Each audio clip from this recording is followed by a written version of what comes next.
جس کے پاس آدھی کلو چاندی آئی ہے، ایتے پیسہ ہوا یا مال زیور ہوا 50,000 روپے کا، جس کے پاس مال ہے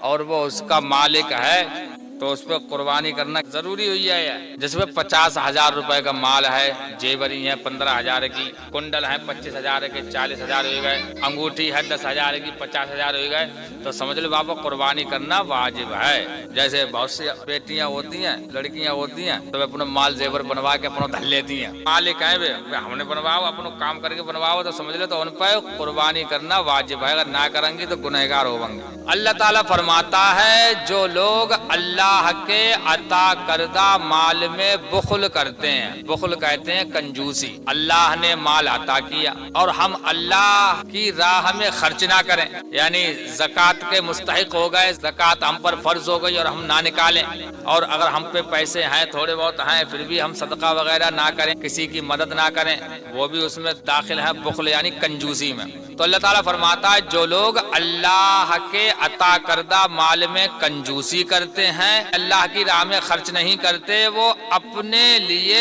بہتر نہ سمجھیں، یہ ان کے لیے مصیبت ہے۔ اب کوئی آدمی پیسہ جمع کر لیا 50,000 روپے ہمارے جوڑے آ جائے تو اچھی یہ بات تو ہے، کوئی پریشانی آئے گئی، گھر بنانے کے لیے رکھا ہوا ہے، مال زیور لے کر رکھا ہے تو اچھی بات ہے، ہاں اس پہ پیسہ ہے تو آدمی اچھا سمجھتا ہے بہت بڑھیا ہے۔ تو بڑھیا جب ہے 50,000 روپے ہیں، 50,000 روپے ہو گئے میٹھی عید پر، اب ایک سال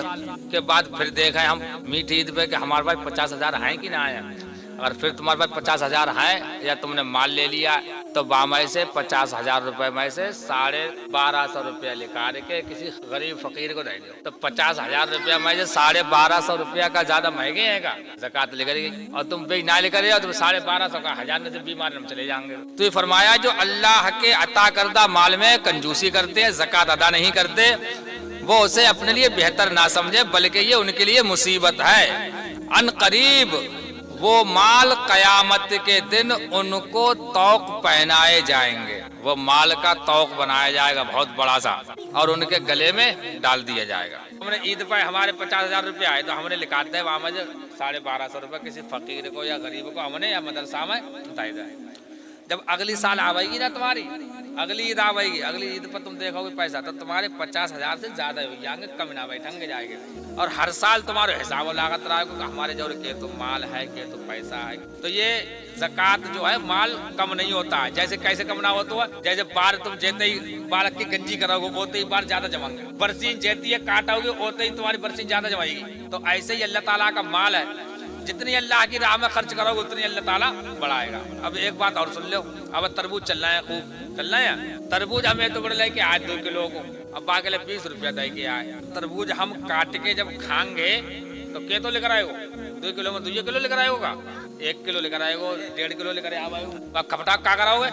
کیوں پھینکو گے باقی لوگ پیسہ نہ دے کے آئے، ہم پورا تربوز لے کے آئے 20 روپیہ کو، کھپٹاؤ کے پیسہ کا ہے وہاں میں، مگر ہم نے تربوز کھا لو کھپٹا پھینکے تو ہمارے کوئی پریشانی نہ ہو رہی ہے، ہو رہی ہے کہوں نہ ہو رہی ہے۔ لوکیاں لے کے آئے 1 کلو کی، 1 کلو کی لوکیاں لے کے آئے، وہاں سے بیجا لے کر گئے اور باقی کھال لے کر گئی، تو 1 کلو لوکی ہمیں 1.25 کلو بچی، 250 گرام پھینک دے تو ہمیں تکلیف ہو رہی ہے۔ آٹو لے کے آئے چھان سے لے کر آؤ وہاں بھینسیا کھوائے تو 10 روپئے کی لوکی لے کے آئے تو وہاں میں 7 روپیہ کی لکری اور 2.5 روپیہ کی ہم نے ایسی پھینک دی تو ہمیں تکلیف نہ ہے بھائی، تو اللہ تبارک و تعالیٰ کہہ دیا 100 روپیہ پہ 2.5 روپیہ تم میری راہ میں دے دو، کیوں تکلیف ہو رہی ہے بھیا تمہارا خربوزہ تربوزہ میں تو تم کہا پھینک دو کھپٹا پھپٹا بھائی بیجا فیجا تو تکلیف نہ ہوگا، اللہ کا جو مال ہے وہاں سے نہ لے کر تو تکلیف ہو رہی ہے۔ تو یہی بات ہے کہ اللہ تعالیٰ نے فرمایا جو اپنے مال کی زکوٰۃ ادا نہیں کرتے، صدقہ خیرات نہیں کرتے، وہ اپنے لیے بہتر نہ سمجھے بلکہ یہ ان کے لیے مصیبت ہے، قیامت کے دن بہت بڑا بھاری کر کے ان کے گردن میں ڈال دیا جائے گا، یہ لے اسی کی وجہ سے اللہ تعالیٰ نافرمانی کرتے تھے۔ اور فرمایا جو شخص اپنے مال کی زکوٰۃ ادا نہیں کرتا قیامت کے دن اس کا مال گنجے سانپ کی شکل میں اس کی گردن میں جھول رہا ہوگا۔ رسول اللہ صلی اللہ تعالیٰ علیہ وسلم نے فرمایا اللہ تعالیٰ نے قسم کھائی ہے کہ کنجوس کو کبھی جنت میں داخل نہیں کرے گا، جو مال کی زکوٰۃ ادا نہیں کرتا اس کو جنت میں داخل نہیں کیا جائے گا، اور صدقہ خیرات نہ کر رہا۔ آپ نے فرمایا کہ کنجوسی یہ ہے کہ انسان راہ خدا میں خرچ کرنے کو مال یہ سمجھ لے ہمارا کم ہوئی آگو یہ سمجھتا ہے، اور مال جمع کرنے کو خوبی سمجھے گا، بعض آدمی ایسے ہیں جو اپنے مال کی زکات کی ادائیگی اور اپنے اہل و عیال پر خرچ کرنے کو اچھا نہیں سمجھتے، یعنی زکات تو نہ دیتا ہے اور اپنے گھر والوں کو کہاں سے کہاں بالک پریشان کرے پڑے ہیں۔ ان کی محبت روپیہ جمع کرنے اور اسے سنبھال کر رکھنے میں ہوتی ہے، جمع رکھے نا، نہ بالکن میں خرچ کریں گے نہ زکات ادا کریں گے، حالانکہ وہ جانتے ہیں کہ انہیں ایک دن مر جانا ہے۔ ان بخیلوں کے بارے میں ایک شاعر نے کہا ہے جو نہ زکات دے رہے ہیں نہ اپنے گھر والوں پر خرچ کر رہے ہیں، تو ان کے لیے کیا کہا ہے؟ اے بھائی، عقل مند لوگوں کی شکل میں بہت سے جانور بھی ہوتے ہیں جو اپنے مال کی ہر اونچ نیچ کو جانتے ہیں، لیکن اگر ان کا دین چلا جائے تو انہیں محسوس بھی نہیں کرتے۔ بخل ایسی بیماری ہے، یعنی کنجوسی، جو کسی بامروت عقل مند اور دیندار کے لائق نہیں ہے۔ آدمی جا کہا ہم بڑے دیندار ہیں تو سمجھ لے واقعی اندر کنجوسی ہے، دیندار کے لائق نہ آیا۔ جس نے مال و دولت حاصل کر کے کنجوسی پن کیا، مجھے زندگی کی قسم وہ دھوکے میں رہا۔ ہمارے پاس مال ہے، کسی دوست کو فائدہ نہ پہنچاوے ہمارا مال، کسی دوست کے کام نہ آئے اور کسی تنگ دست کی حاجت روائی نہ کرے، تو وہ مال تمہارے لیے برباد کر دے گا، وہ دوسرے کی طرف چلا جائے گا۔ ہمارے پاس مال ہے تو سب سے پہلے اپنے گھر والوں میں خرچ کریں، پھر بچے تو پھر زکات ادا کریں، پھر اس کے بعد ہمارے دوست ہیں، سہیلیاں ہیں، اگر کسی کوئی پریشانی آ رہی ہے تو ان کے لیے دے دیں۔ انجام یہ ہوگا کہ مال تو وارث کے ہتھے چڑھے گا، جمع کرتا رہے، نہ اولاد پر خرچ کرو، نہ زکات ادا کری ہم نے، نہ اپنے کسی دوست کے کام میں دو، نہ کسی سہیلی کو دو، کچھ نہ دو، تو کیا ہوگا؟ اس کا انجام یہ ہوگا کہ مال تو تیری اولاد کے ہتھے چڑھ جائے گا،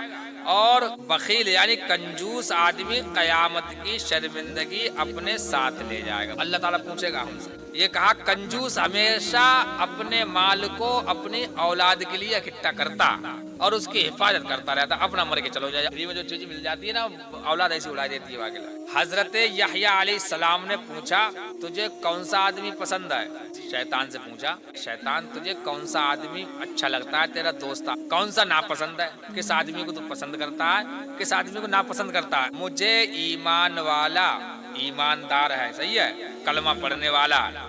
نماز بھی پڑھنے والا، مگر کنجوسی کرتا ہے وہ آدمی پسند ہے میرے، مگر گنہگار سخی پسند نہیں ہے۔ کوئی گنہگار ہو، خوب گناہ کرتا ہے اور وہ سخاوت کرتا ہے، پیسہ لٹاؤ تو سب کی مدد کرتا ہے، تو جگہ وہ پسند نہ آئے، کیونکہ ہو سکتا ہے کہ باقی مال واقعی جنت میں لے جائے۔ آپ نے پوچھا وہ کیوں؟ ایماندار آدمی ہے اور وہ کنجوس ہے، وہ تیرے پسند ہے خالی کنجوسی کی وجہ سے، اور گنہگار آدمی کو تو ناپسند کر رہا ہے، وہ گناہ تو کر رہا ہے، ایک کام تو نہیں کر رہا، کنجوسی۔ آپ نے پوچھا وہ کیوں؟ ابلیس نے کہا اس لیے کہ کنجوس کو تو بھائی کنجوسی ہے واقعی لے ڈوبے گی، کنجوس کو تو اس کے لیے کنجوسی ہی جہنم میں پھینک دے گی، ڈال دے گی، مگر فاسق یعنی گنہگار سخی کے متعلق مجھے یہ خطرہ ہے، جو گنہگار ہے اور خوب سخاوت کر رہا ہے، خوب پیسے لٹا رہا ہے، لوگوں کی مدد کر رہا ہے، تو کہا کہ مجھے یہ خطرہ ہے کہ کہیں اللہ تعالیٰ اس کے گناہوں کو اس کی سخاوت کی وجہ سے معاف نہ فرما دے۔ پھر ابلیس جاتے ہوئے کہتا گیا کہ اگر آپ یحییٰ پیغمبر نہ ہوتے تو میں راز کی یہ باتیں کبھی نہ بتلاتا۔ قربانی جو نام ہے وہ صرف بکرا کاٹنے کو نام نہ آیا، بلکہ قربانی اس کا بھی نام ہے۔ جیسے ہم صبح کو اچھی نیند آ رہی ہے تو ہم کیا کرائیں؟ اپنی نیند کو قربان کرائیں۔ بکرا تو ہم نے قربان کرتا ہوں اور بھینسیاں میں حصہ لے لو، صبح کی نیند قربان نہ کر رہے ہیں۔ تو اسلام کا مطلب ہی قربانی ہے، ہر موڑ پر تمہیں قربانی دینا پڑے گی، اپنے وقت کو بھی قربان کرو، اپنے کام کو بھی قربان کرو، اپنے پیسہ بھی قربان کرو۔ تو جب تک قربانی ہم نہ دیں گے اپنے مال کی، اپنے وقت کی، اپنے کام کی، جب تک ہم سچے اور پکے مسلمان نہ ہو پاؤ گے۔